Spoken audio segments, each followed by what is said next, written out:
Majority of the UN General Assembly ignoring threats to cut funding to nations who condemn the president's decision to move the U.S. Embassy to Jerusalem. The Weekly Standard's Steve Hayes says it is a total failure on the UN's part to acknowledge U.S. sovereignty, calling the vote a total joke.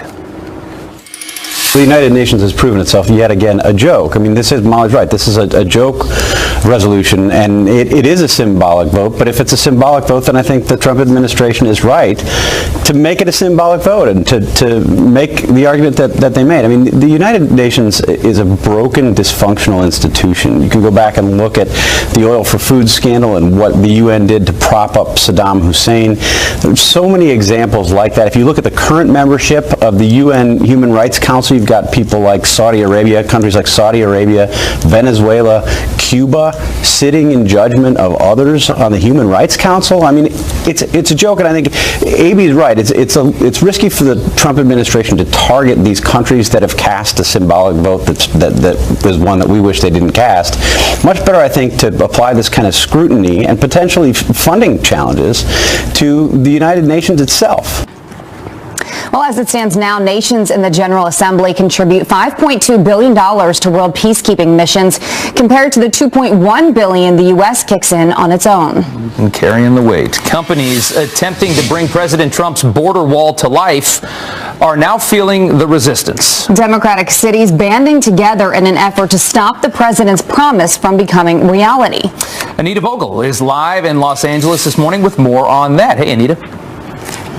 Hey, good morning, Rob and Jillian. That's right. Companies competing for the chance to work on the multi-billion-dollar project are now facing a wave of boycotts from local Democratic lawmakers.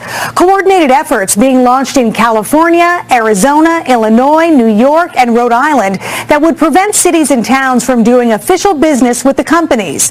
All of this part of a bigger resistance strategy to delay the construction of the controversial wall.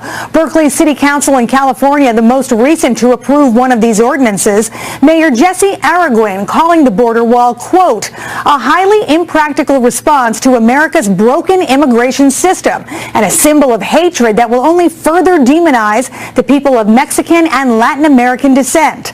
The Associated General Contractors for America tell Fox News it has asked Attorney General Jeff Sessions to sue states trying to deny contractors who are working or involved in the border wall. Spokesman Brian Termale says, quote, given the fact that this administration has been aggressively pursuing sanctuary cities, this seems like an easy slam dunk. Nearly 100 companies interested in bidding on the border project are based in California, which identifies as a sanctuary state. President Trump planning a trip to San Diego to review prototypes in person. We have a great wall. We put up, as you know, 6 different varieties of wall. We have some wonderful prototypes that have been put up, and I may be going there very shortly to look at them in their final form. And despite the president's ambitious timetable for construction, it remains unclear when the wall might actually go up. Rob and Jillian, back to you. All right, Anita, thank you. To a Fox News alert now, the American military warning its troops after discovering North Korean propaganda on multiple bases in South Korea. U.S. Forces Korea instructing service members on the peninsula to be on the lookout for insider threats. The unit reporting a significant number of leaflets and CDs circulated at U.S. installations hours after a North Korean soldier defected across the demilitarized zone. An urgent manhunt for a serial shooter randomly spraying bullets at drivers. Police say at least one person is responsible for 10 drive-by shootings in Central California in less than a month. Officers say the unknown gunman drives a large pickup truck taking aim at vehicles driving in the opposite direction. So far, one person has been hurt, but cops say it's only a matter of time before somebody gets killed. Congress demanding the Department of Justice turn over any documents related to a possible Obama scheme to nix an investigation into Hezbollah. The request follows a bombshell Politico report claiming the administration interfered with the DEA's investigation into Hezbollah's massive drug network in an effort to ultimately secure the 2015 Iran deal. Representatives Ron DeSantis and Jim Jordan leading that charge, calling for the DOJ to hand over all documents related to the case by January 8th. FBI Deputy Director Andrew McCabe grilled for more than 16 hours in 2 sessions on Capitol Hill this week. House Judiciary and Oversight Committees questioning him Thursday about FBI communications and the agency's handling of the Clinton email investigation. McCabe's testimony comes amid calls for him to be fired over allegations of conflicts of interest and anti-Trump prejudice at the FBI. A government shutdown narrowly avoided overnight. Lawmakers passing a stopgap bill to keep the government open through January 19th, kicking the can down the road. It includes funding for the Children's Health Insurance Program, the CHIP program, and extends a government surveillance program as well. Despite threats from Democrats to force a shutdown, this bill does not include, or this extension does not include, a DACA deal to protect the so-called Dreamers from deportation. Congress will revisit that issue early next year. Legendary sports broadcaster Dick Enberg, known for his 2-word catchphrase, "Oh my," dead of an apparent heart attack. He just retired last year after winning 13 Emmy Awards in a career spanning 6 decades. It's time for me to move on, and I'm looking forward to that, and I'm looking forward to calling another big league baseball game tonight. He was one of only a handful of announcers to call the Super Bowl, Olympics, Final Four, World Series, and Wimbledon. Dick Enberg was 82 years old. Think about how hard that is to do all of those sports at that level. Really impressive guy. All right. President Trump paying a special holiday visit to injured American soldiers at Walter Reed. We're just going to wish them a Merry Christmas, a Happy New Year, and we love those people. Well, the president also awarding a Purple Heart to First Lieutenant Victor Prado, wounded in Afghanistan by an IED. Meanwhile, Vice President Mike Pence making a surprise trip to Afghanistan just a few days before Christmas, speaking with troops at Bagram Airfield, telling soldiers the U.S. is dedicated to defeating terror. The armed forces of the United States will remain engaged in Afghanistan until we eliminate the terrorist threat to our homeland, our people, once and for all. Well, President Trump has openly criticized the U.S. involvement in Afghanistan, but since taking office has said he will focus on defeating terrorist organizations in that country and, of course, many others as well. It is 11 minutes after the hour. First, a chilling threat aimed at the Vatican, then Times Square targeted. Now ISIS is using Santa Claus to threaten an attack just days before Christmas. And President Trump's tax bill expected to be signed into law today. So what do you need to do right now to get more cash in your pocket as early as February before all of these tax changes take effect? We have a guest coming up that's going to break that down for you.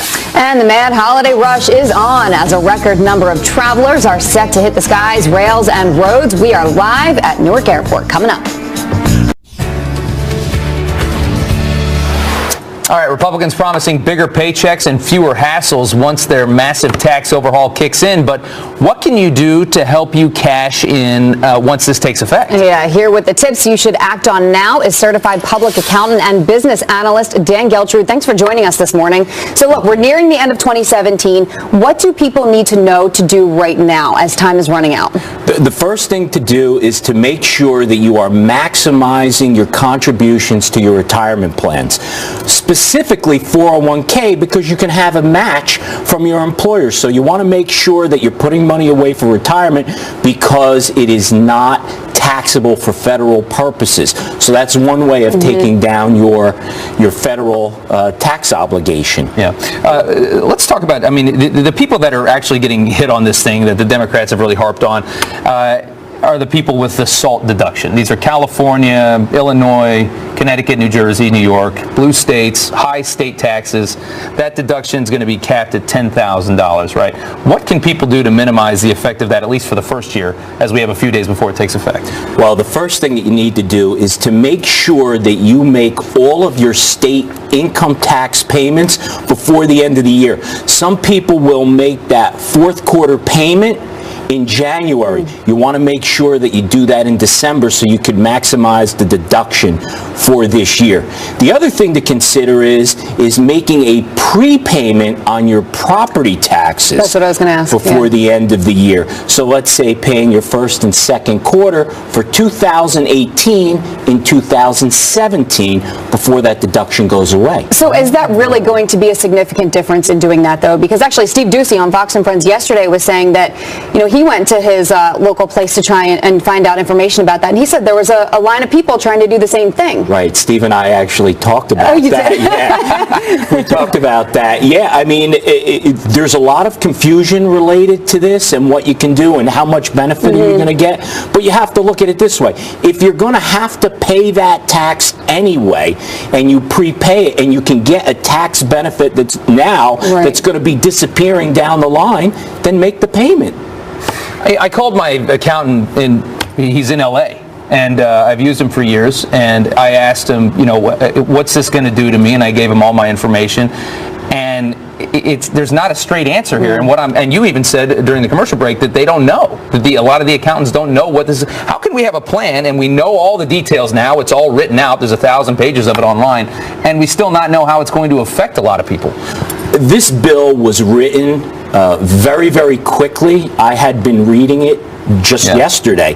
There's a lot of confusing language in there. There were some things I looked at and I said, this can't be right because it doesn't make sense.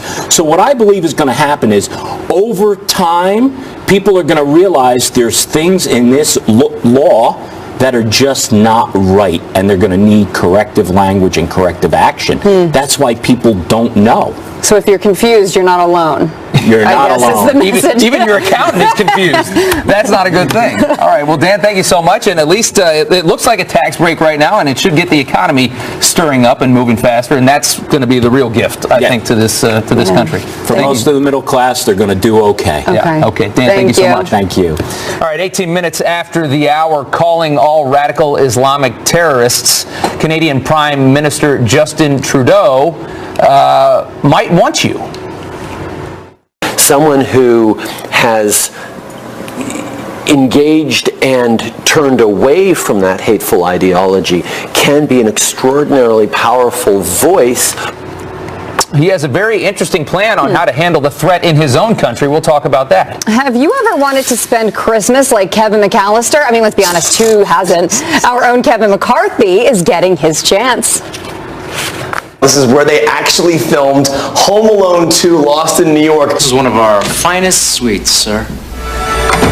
Wow, huge bed just for me. More than...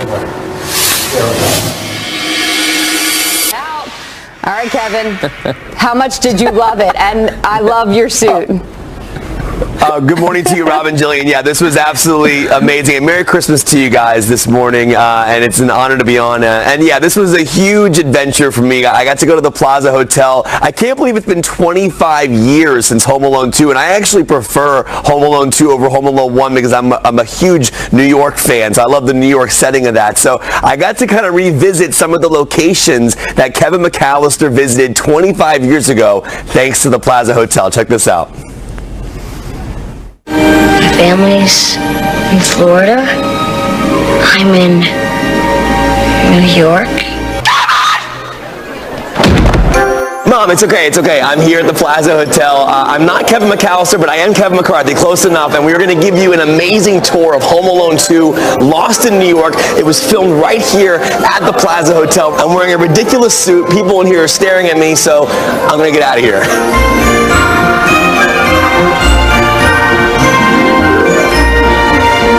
How may I help you? Yes, a reservation for McCarthy. We don't have a McCarthy. Do you have a McAllister? That works as well. I'll take that. This is insane. This is a $40,000 a night suite at the Plaza Hotel. This is where they actually filmed Home Alone 2 Lost in New York. This is one of our finest suites, sir. Wow, huge bed just for me.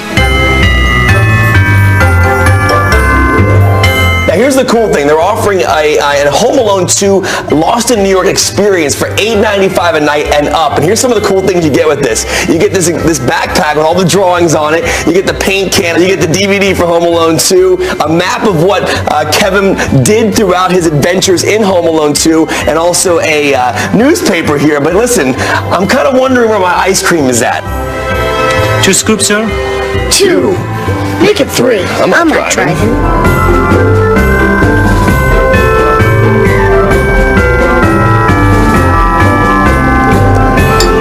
This is a vacation.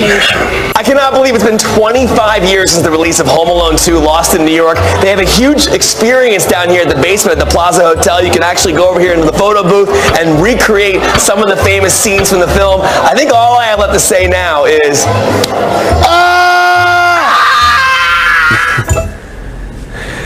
Yeah, that was pretty insane. We also did some other cool things with the limousine where we actually recreated the entire shot with the limo and the guy opening the pizza. So I think we'll hopefully have that around in Fox and Friends later on today around 7:30 a.m. But I do want to apologize to the Plaza just for jumping on that bed, which is a $40,000 a night suite, and I had my Chuck Taylors on there, so I apologize in advance for that. But it was a cool event, and I love Home Alone 2 Lost in New York, so thank you so much for letting me do that. And Merry Christmas to you guys. Oh my goodness, that is amazing. You were the perfect man to send out on that mission.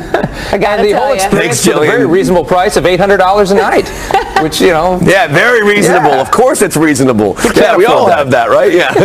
I can't even afford that, so thank you for letting me do this. Yeah. You got it for free, though, you lucky dog. Kevin, thanks so much, and I'm glad I didn't wear that suit today. We almost wore the same thing. Oh, that would have been a shame. Dude, do you have this, Rob? Oh, yeah. Rob, do you have this suit? No. I wore it last week. Dude. No, he doesn't have Go home and get it. Go home and get it and wear it the rest of the show. Thank you, Kevin. We'll see you later, buddy. See you, Rob. Okay. That's funny. All right, it is 26 minutes after the hour. Papa John's paying the price for taking a stand against the NFL. Better ingredients, better pizza, Papa John's. Well, how about this? A major company shakeup for the founder who criticized those protests.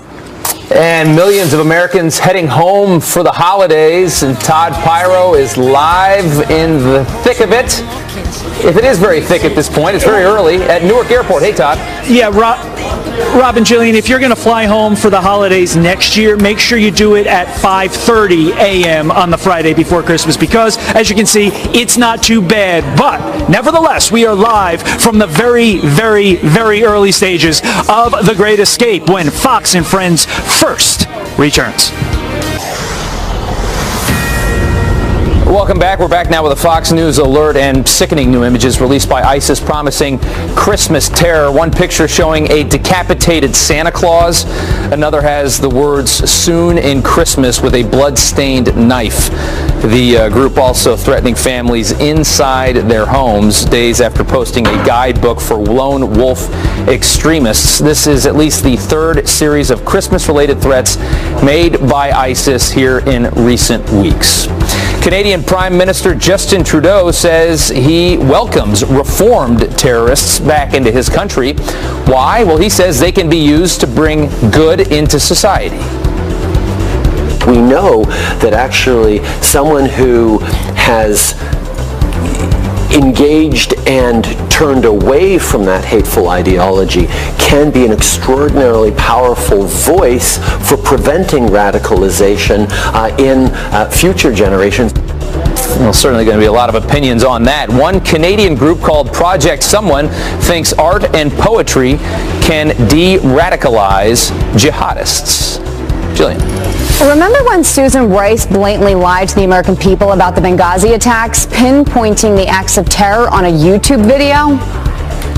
Very hateful, very offensive video. A spontaneous reaction to a video sparked by this hateful video. There was a hateful video, heinous and offensive video. Well, now the former national security advisor is blasting President Trump on his America First strategy. In a New York Times op-ed titled, "When America No Longer is a Global Force for Good," Rice says, quote, "Relinquishing the nation's moral authority in these difficult times will only embolden rivals and weaken ourselves. It will make a mockery of the very idea of America First." The piece comes after President Trump announced his new America First national security policy this week.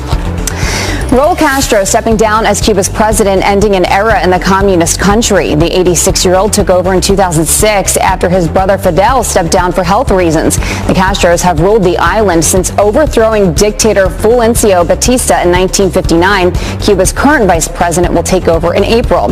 Raul Castro will stay on as head of the Communist Party for the next few years. All right, the city of Las Vegas taking security to the next level. 800 new safety posts now installed to protect pedestrians right there on the strip. They are connected underground to steel frames and can withstand a head-on collision from a car driving 50 miles per hour. Vegas will install nearly 8,000 more of these posts next year.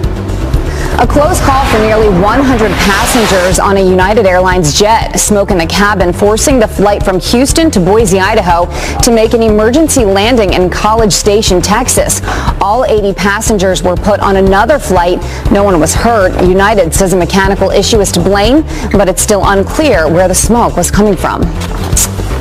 All right, millions of Americans on the move. That's right. According to AAA, this is the busiest two-day travel period of the holiday season. Todd Pyro joins us live from Newark Airport in New Jersey, where he said it's a good time to head out, although I see some people behind you.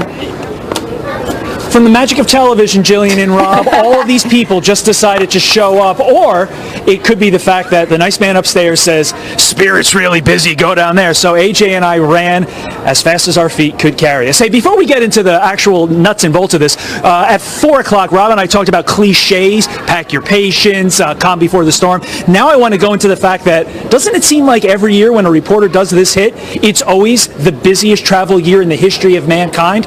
Well, this year is no exception. Take a look at this.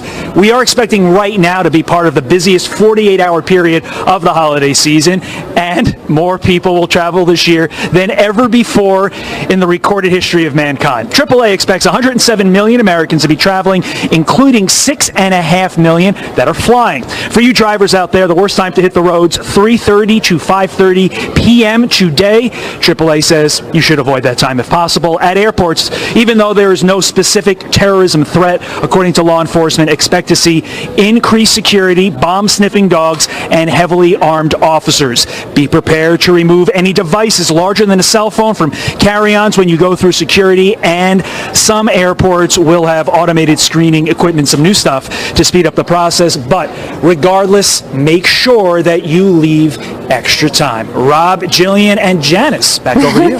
You know, Todd, we said that it's probably not going to get busy till tonight because people are going to work today, and you know Christmas isn't until Monday, so why don't you stick around for about 12 hours and get some of those good sound bites when it really gets busy tonight after work. Rob, because you asked, I will do it for you. No, I you will won't. not do it for you. It's fake news Todd, thank at you its so much. finest. Janice, I love your attire. What do you mean attire? I am Mrs. Claus. Oh, excuse me. I wasn't supposed to say Janice. I'm sorry. Mrs. Claus, what's you. the weather going to be Is Mrs. like? Claus a meteorologist? Maybe. Ah. We don't know very much about Mrs. Claus, I know. do Kind of we? a mystery. Let's take a look. Well, Santa needs help with the forecast, right? Getting the presents. That's right. So his wife should be a meteorologist. How about that? That's true. Let's look at your current temperatures. It's going to be cold across the northern plains and the northern Rockies. 7 in Rapid City. Those are actual air temperatures. And that cold air is going to move southward and eastward, and we're going to get in on that this weekend along the East Coast. Past 24 hours. Okay, so today, not as bad as tomorrow. So if you're traveling today, certainly you could see some delays across the interior Northeast with some snow, and then we're getting a lot of moisture moving in from the Gulf of Mexico. So mainly a rain event for the southern plains. So here's our forecast temperatures. New England, you're going to get a blast of snow today, and then tomorrow, look at what happens. We've got rain, freezing rain, snow all along the East Coast. So this is the day that's going to be probably the worst if you're traveling Saturday. So just, certainly keep an eye on the travel plans and your airline, that kind of thing, and the roadways as well. So there's Friday, and then Saturday is going to be the tricky one along the East Coast, all right? So just be prepared. And Santa, I will be there for your forecast on Christmas Eve. Oh, how lovely. Naughty or nice, you guys? Rob? Probably naughty. I had to ask.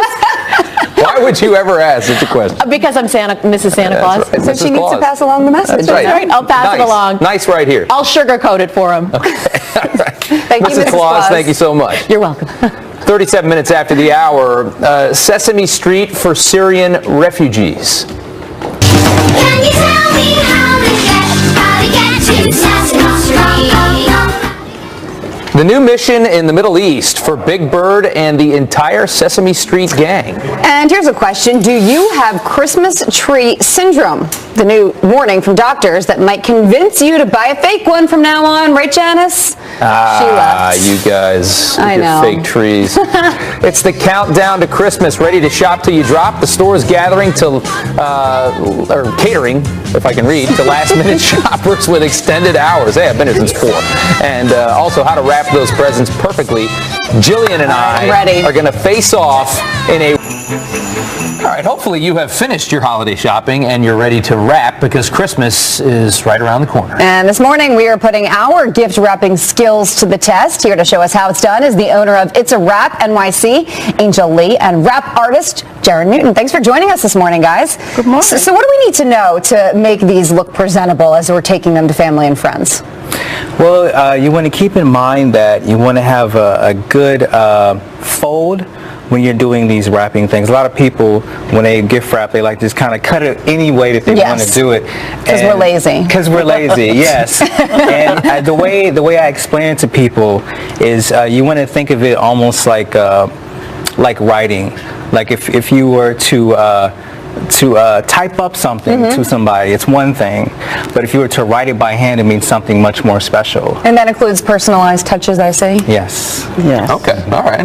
Very cool. So should we kind of see some of the tips that you have here? I mean, let's kind of get our hands dirty here. I want to see how you guys do this. Okay. I mean, obviously you're probably the best of the best. You're wrapping presents in New York, huh? Yeah, there's a lot of good gift wrappers in New York, but we'll show you what we have. So, Angel, would you like to start off and show them? Yeah, let's see. Now, when you meet somebody, do you tell them I'm a rap artist? And what's their initial reaction? Like, I can go a couple ways. I actually call them rap stars. Oh, rap stars. Okay, I like that. Rap stars. So your first thing is to actually see how big your package is, and kind of eyeball that. You want to kind of measure it,